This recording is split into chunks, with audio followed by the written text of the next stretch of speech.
બોલીએ ગણપતિ મહારાજની જય. કૃષ્ણ કનૈયા લાલ કી જય. શ્રીમદ ભગવદ્ ગીતા છઠ્ઠા અધ્યાયનો સારાંશ. છઠ્ઠા અધ્યાયમાં શ્રી કૃષ્ણએ અર્જુનને જણાવ્યું કે જે મનુષ્ય કર્મફળની ઈચ્છા વગરનો હોય છે તે યોગી છે. સમાધિસ્ય યોગીનું મન સ્થિર રહે છે.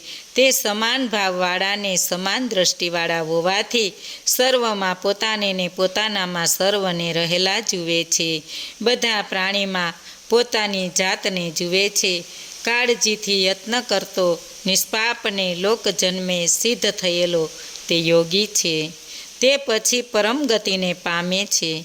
આવો યોગી તપસ્વીઓમાં અધિક અને અગ્નિહોત્રીઓમાં કર્મ કરનારાઓમાં શ્રેષ્ઠ મનાયો છે. એટલે તું યોગી થા. જ્યાં સુધી પરમાત્માના સ્વરૂપ ગુણને પ્રભાવ જાણવામાં આવતા નથી ત્યાં સુધી અંતરાત્માની નિરંતર ભજન થવું જોઈએ. જે મનુષ્ય અંતરાત્માને મારામાં દ્રઢ કરી શ્રદ્ધાને પ્રેમથી મારું ભજન કરે છે તે બધા જ પ્રકારના યોગીઓમાં શ્રેષ્ઠ છે. બોલો કૃષ્ણ કનૈયા લાલ કી જય. શ્રીમદ ભગવદ્ ગીતા અધ્યાય છઠ્ઠો આત્મ સ્વયં યોગ. ભગવાન શ્રી કૃષ્ણએ કહ્યું કે હે અર્જુન, જે કર્મફળની ઈચ્છાનો ત્યાગ કરી ફક્ત કર્તવ્ય બુદ્ધિથી શાસ્ત્ર રીતે પોતાના કર્મ કરે છે તે સંન્યાસીને યોગી છે. પરંતુ જે અગ્નિને ક્રિયાઓનો ત્યાગ કરનાર જે છે તે સંન્યાસી કે ત્યાગી પણ નથી. હે પાંડુપુત્ર, જેને જ્ઞાનયોગ કહેવામાં આવે છે તેને જ તું કર્મયોગ સમજ. કર્મફળને સંકલ્પનો ત્યાગ કર્યા વિના કોઈ યોગી કે સંન્યાસી થઈ શકતો નથી. જેને યોગમાં પ્રવેશવાની ઈચ્છા હોય છે તેઓ સંયમી પુરુષ જો આસક્તિ રાખ્યા વગર કર્મ કરે એને સાધના કહેવામાં આવે છે.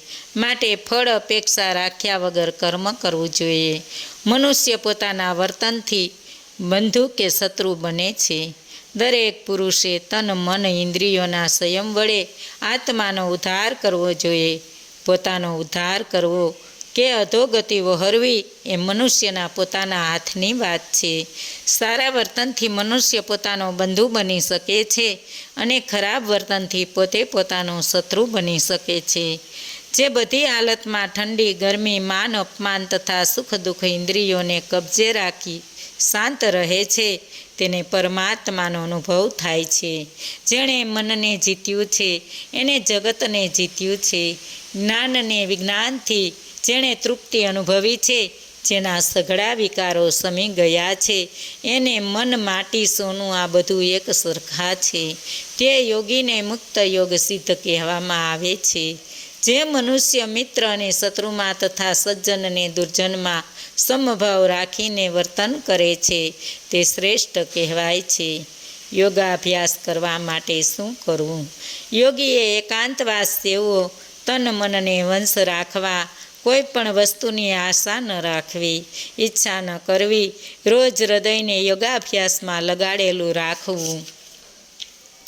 યોગાભ્યાસ માટે એકાંત સ્થળ પસંદ કરવું, તેને પવિત્ર બનાવી દર્ભ મૃગ ચર્મ કે વસ્ત્ર પાથરી તેના ઉપર આસન પાથરી બેસવું. ત્યારબાદ મનને સ્થિર કરી મન ઇન્દ્રિયો પર અંકુશ જમાવી યોગાભ્યાસ કરવો. આથી હૃદય સુધી થાય છે. યોગાભ્યાસની ઈચ્છા કરનારે પ્રથમ બ્રહ્મચર્ય પાળવું, મનને શાંત રાખવું, આસન ઉપર બેસીને શરીર સ્થિર કરી ગરદનને મસ્તકને સીધી રાખીને નાસિકાના અગ્રભાગ ઉપર નજર રાખીને મારું ધ્યાન ધરવું. આને સમાધિ કહેવામાં આવે છે. તેનાથી તે શાંતિ પામે છે. અર્જુન, પુષ્કળ ખાનારને કે ભૂખ્યા રહેનારને, ખૂબ ઊંઘનારને કે આખી રાત જાગનારને યોગ સિદ્ધિ થતી નથી.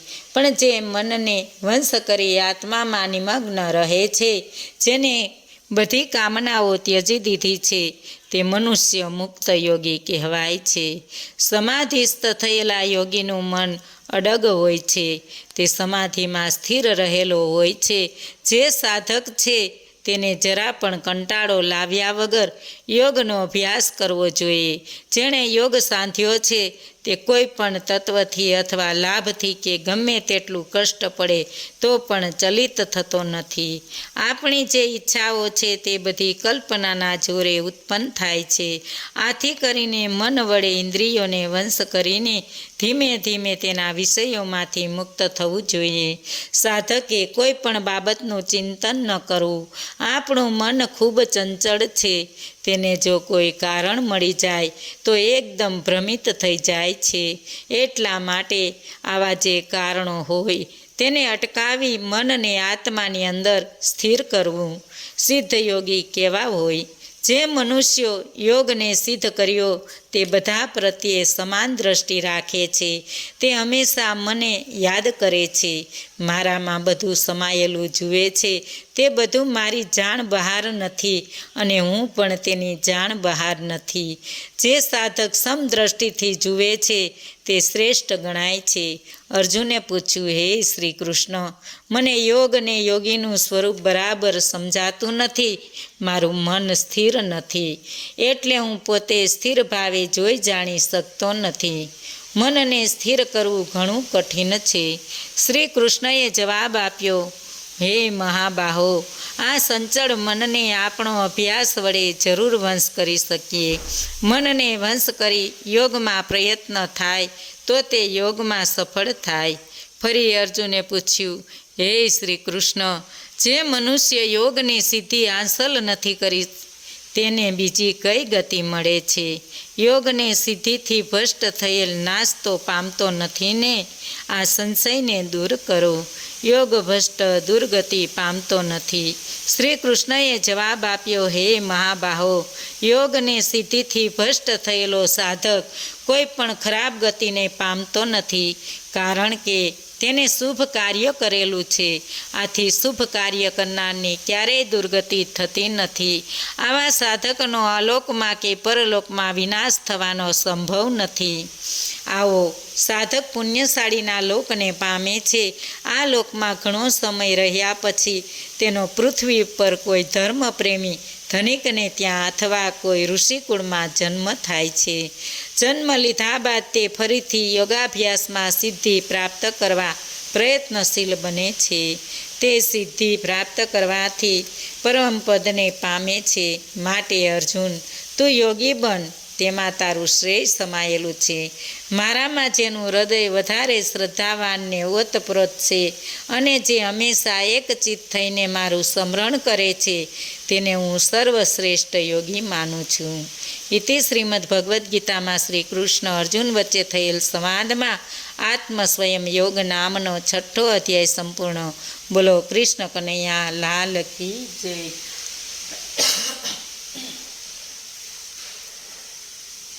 છઠ્ઠા અધ્યાયનું માયતમ ફળ. પાર્વતીજીએ શંકર ભગવાનને ને લક્ષ્મીજીએ વિષ્ણુ ભગવાનને કહ્યું, હે પ્રભુ, હવે આપ અમને ગીતાજીના 6ઠ્ઠા અધ્યાયનું માયતમ અને તેના ફળ વિશે જણાવી કૃતાર્થ કરો. આથી કરીને શંકર ભગવાને પાર્વતીજીને ને વિષ્ણુ ભગવાને લક્ષ્મીજીને આ મુજબની કથા કહી સંભળાવી. ગોદાવરી કિનારે પ્રતિષ્ઠાન નામનું સુંદર નગર હતું. તેના રાજાનું નામ જ્ઞાનશ્રુતિ હતું. આ રાજા જ્ઞાની, દાની, યજ્ઞ, વ્રત, જપ, તપ, સાધુ સેવા, પ્રજા સેવા, અતિથિ સત્કાર, તીર્થયાત્રા, બ્રહ્મ ભોજન જેવા પવિત્ર કાર્યોમાં પોતાનો બધો સમય વ્યતીત કરતો હતો. એક વખત પ્રતિષ્ઠાન નગરના મહેલ પરથી હંસોનું ટોળું ઉડી રહ્યું હતું. તેમાંના એક હંસે બીજા હંસને કહ્યું, નીચે જે નગર દેખાય છે તેનો રાજા ધર્મિષ્ઠ અને કર્તવ્યપરાયણ છે. તેના સારા કાર્યોથી તે ઘણો લોકપ્રિય અને આદરપાત્ર બન્યો છે. બીજા હંસે કહ્યું, આના કરતાં ધર્મિષ્ઠ અને આદરપાત્ર બ્રહ્મજ્ઞાની તો રેક્ય નામનો મહાત્મા છે. રાજા જ્ઞાનશ્રુતિ પક્ષીઓની ભાષા સમજતા હતા. તેમણે હંસોની વાત સાંભળી તેને રેક્યને જોવાની તાલાવેલી જાગી. રેક્ય ક્યાં રહે છે તેની રાજાને ખબર નહોતી. હવે કરવું શું? તે બાબત રાજા વિચારવા લાગ્યો. તેમણે એક ઇલાજ અજમાવા નક્કી કર્યું. તે રાજપાટ છોડી તીર્થાટન કરવા નીકળી પડ્યો.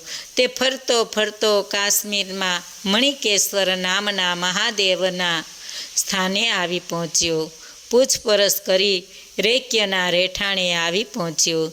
જ્ઞાનસુતીએ રેક્યને દર્શન પ્રણામ કરી પૂછ્યું, આપ આ કક્ષાએ કેવી રીતે પહોંચી શક્યા?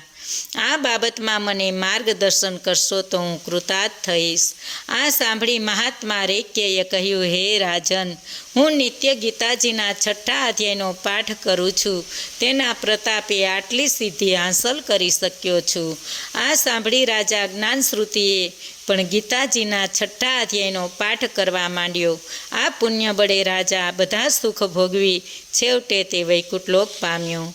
હે દેવોના દેવ, મારી માતા પણ આપ છો ને પિતા પણ આપ છો, બંધુ પણ આપ છો ને મિત્ર પણ આપ છો, વિદ્યા પણ આપ છો ને દ્રવ્ય પણ આપ છો.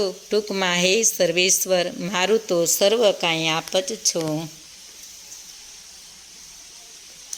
બોલો કૃષ્ણ કનૈયા લાલ કી જય. આજનું ભાવપુષ્પ શ્રી કૃષ્ણ અર્પણમ.